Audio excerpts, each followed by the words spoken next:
आज इसीलिए मैं बहुत खुश हूँ।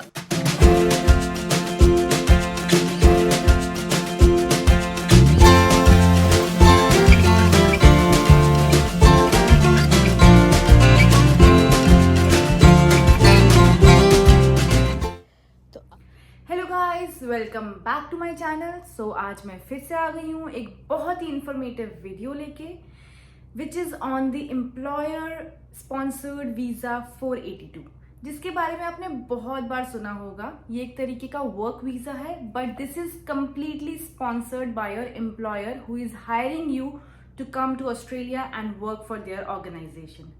This visa is also known as the temporary skilled shortage visa 482।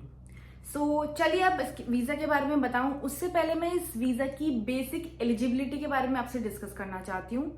सो इस वीजा की बेसिक 3 एलिजिबिलिटी होती क्राइटेरियाज होते हैं। सबसे पहला है कि जो भी एम्प्लॉयर आपको नॉमिनेट कर रहा है, आई मीन जो भी एम्प्लॉयर आपको हायर कर रहा है, that employer should have a licensed sponsorship agreement. That means you should be nominated for a skilled job by an approved sponsor. So जो भी स्पॉन्सर आपको कर रहा है यहाँ आने के लिए, आपका वीजा को स्पॉन्सर कर रहा है जो भी एम्प्लॉयर, वो उसके पास वो अथॉरिटी होनी चाहिए to provide that sponsorship to you. So first point is this. Second point is that you should be hired for a skilled position and you should have the basic skill for that particular position. For example, like here you are hired for a hairdresser position. यहाँ पे hairdresser की position and you have applied for that. So you should have minimum experience of 1 to 2 years in the hair cutting, hair dressing department.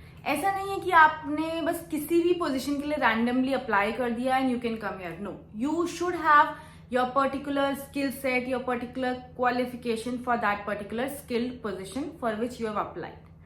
And the third basic eligibility criteria for this particular position is that you should meet the minimum level of the English proficiency thing.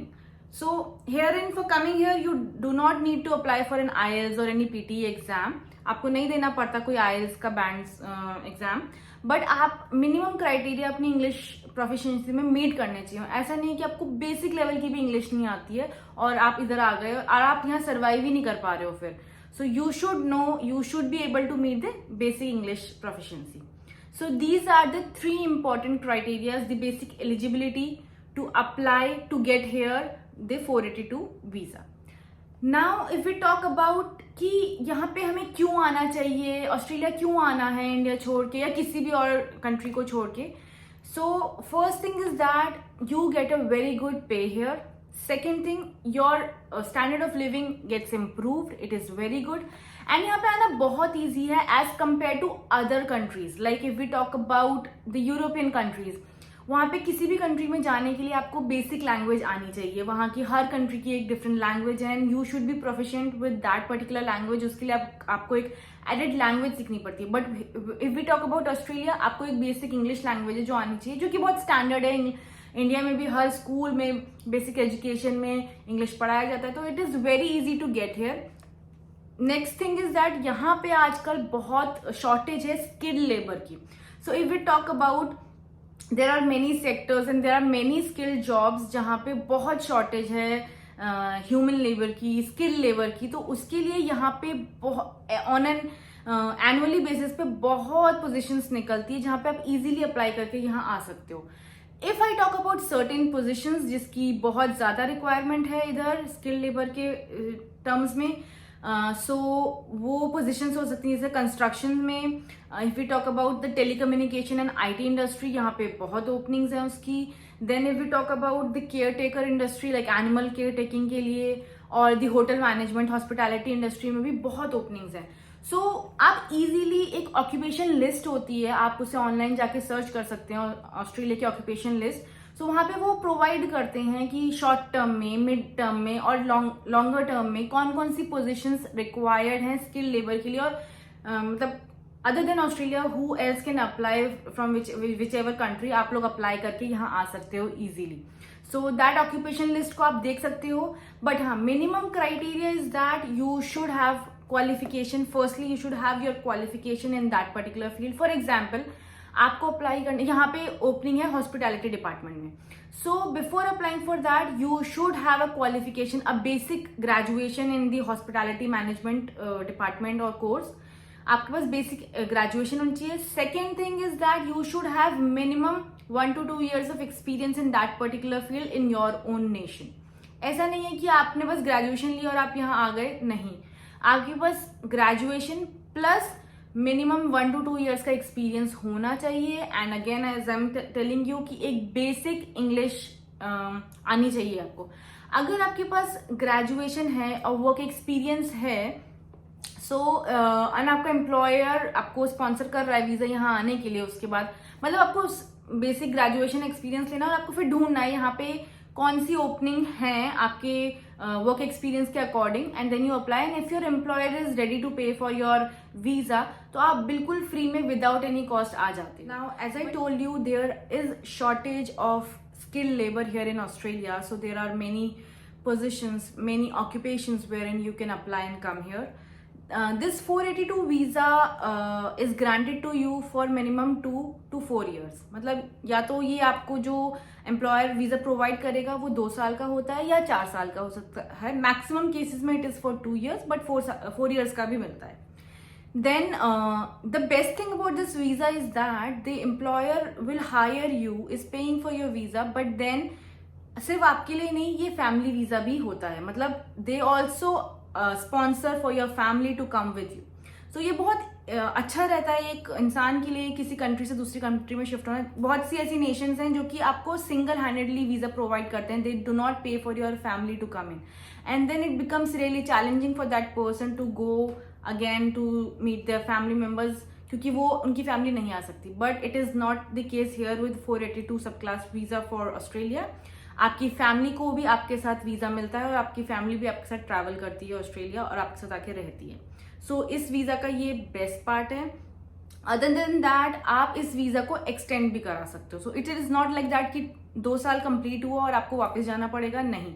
If your working relations are good with your company and you're working well and the company is satisfied with you, you can easily ask them to extend your visa, and it generally and normally gets extended. So ये बहुत easily extend करती है company. आप एक बार आए, आपने 2 साल काम किया, वो फिर से renew कर देते हैं आपका कॉन्ट्रैक्ट. नेक्स्ट 2 years के लिए आपका वीजा फिर से renew हो जाता है.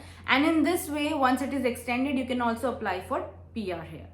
So ये थी basic things, basic knowledge about this particular visa. Now if we talk about the time limit to acquire this particular visa, so इस वीजा को आपके एप्लीकेशन से लेके आपके हाथ में आने तक में मिनिमम 1 to 3 months लगता है, not more than that. And कुछ केसेस हो सकते हैं जहाँ पे कुछ इश्यूज हो या वापस कोई री डॉक्यूमेंट आपको सेंड करना है या कुछ वैसा हो तो एक्सटेंड होता है. नहीं तो जनरली 1 से लेके 3 months के अंदर कभी भी आपको आपका वीजा मिल जाता है. And if I talk about the age limit for this particular visa, so there is no maximum age limit. किसी भी एज तक इस पर्टिकुलर वीजा में कोई भी आ सकता है ऑस्ट्रेलिया में. But yeah there is a minimum age limit set for this particular visa which is 18 years. तो 18 साल के आप मिनिमम होना चाहिए इस वीजा पे ऑस्ट्रेलिया आने के लिए. 18 साल से लेके कोई भी मतलब किसी भी मैक्सिमम एज लिमिट नहीं है, मिनिमम 18 years आपकी एज होनी चाहिए. Again as I told you earlier कि आपका मिनिमम 2 years का वर्क एक्सपीरियंस होना चाहिए अपने फील्ड में. जिस पोजीशन पे आप अप्लाई करके यहाँ आ रहे हो उस पर्टिकुलर फील्ड में 2 साल का एक्सपीरियंस आपका रिलेवेंट कंट्री में होना चाहिए.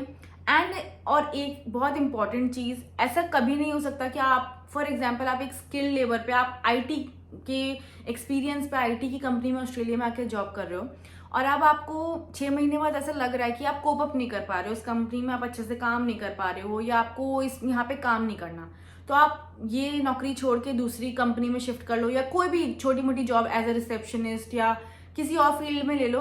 This is not possible. Firstly because आपके एम्प्लॉयर ने आपका पे करा वीजा का, तो मिनिमम 3 years तो आपको, अगर आपका 4 years का वीजा है तो मिनिमम 3 years तो आपको वर्क करना ही पड़ेगा विद योर पर्टिकुलर एम्प्लॉयर. और आप ऐसा नहीं है कि आप छोड़ के कोई और इजी रिसेप्शनिस्ट की जॉब या किसी भी अकाउंटेंसी फील्ड में या एमबीए फील्ड में किसी और फील्ड में जाके आप जॉब ऑप्ट कर लो। This is not possible. और आपको अपने एम्प्लॉयर के साथ काम करना पड़ेगा मिनिमम 3 years के लिए। आफ्टर दैट हाँ, अगर आप अपना वीजा एक्सटेंड नहीं करवाते हो अपने एम्प्लॉयर से, या उसके बाद आप अपना पीआर अप्लाई करके आप यहाँ रहने लग जाते हो, फिर आप अपना जॉब ढूंढो, जैसे भी करो। But if your employer has like paid for your like sponsored for your coming to Australia, so आप ऐसे नहीं उनका जॉब छोड़ के has sponsored your visit here in Australia, so आप till the time आपका वीजा एक्सपायर नहीं हो रहा, आप जॉब छोड़ के कहीं और स्विच नहीं कर सकते हो। और अगर किसी भी केस में आप ऐसा करते हो, फॉर एग्जाम्पल आप अपना जॉब छोड़ के दूसरा जॉब पकड़ लेते हो, आप जिस एम्प्लॉयर ने आपको स्पॉन्सर किया आप उसका जॉब छोड़ के कहीं और जॉब करते हो, सो इसमें आपको रिपरकशंस बियर करने पड़ेंगे। या तो आपका वीज़ा जो है वो डायरेक्टली कैंसिल कर दिया जाएगा और आपको वापस अपने कंट्री मूव करना पड़ेगा, और या फिर दूसरे केस में आप पीआर के लिए एप्लीकेबल नहीं हो पाओगे, आप अप्लाई नहीं कर पाओगे पीआर के लिए। सो ये थोड़ा सा एक डिसएडवांटेज है इस पर्टिकुलर वीज़ा का।